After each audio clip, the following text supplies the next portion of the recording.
Stephanie, you had one little pop culture discussion that I want you to hit real I quick don't know if we because have enough time. I just wanted to know if you guys were watching Squid Games. Yes. Um, I my watched I finally made it through the first episode.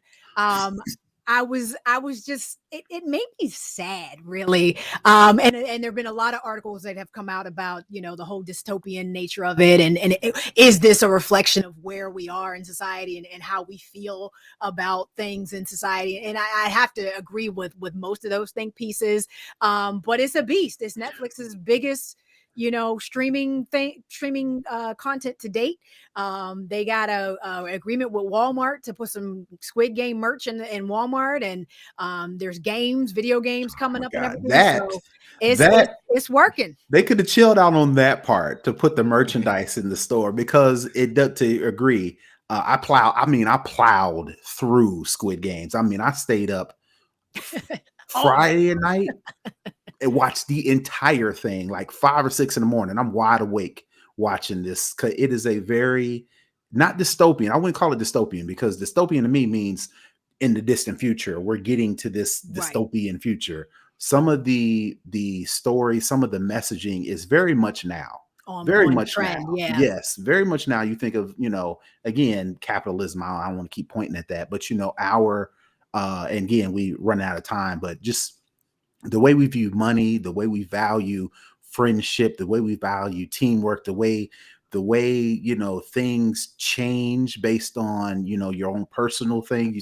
It talks classism, so it's not just a rate. It's not one particular race or one particular. Well, it's not. Everybody's Korean, so it's definitely not a race thing. It's definitely a class issue. Right, but even then, there are some, with like you said, with class, there's a lot of things within their own, that they highlight. They do a very good job of highlighting, and also what pulls a lot of people in is, what would I do in a situation like this? Right. You Would really I let that dude slap me for 10 million young? I only made it for the first episode, and I don't. You got to keep watching. You got to keep watching. Keep going. I don't know, because it just really made me sad. It really did. I have not seen it yet. Kind of energy in my psyche, truthfully. I have not seen it yet, but both my daughters have watched it, and one of them did like what you did, Terrance. She powered through it. She watched all of it in a single sitting. Mm-hmm.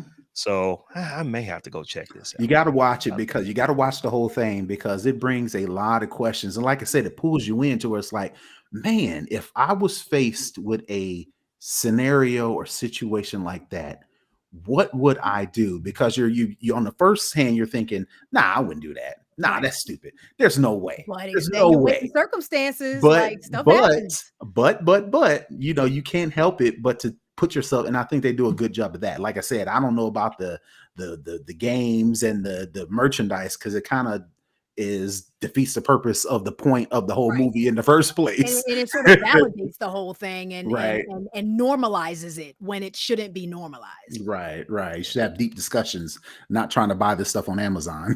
Okay.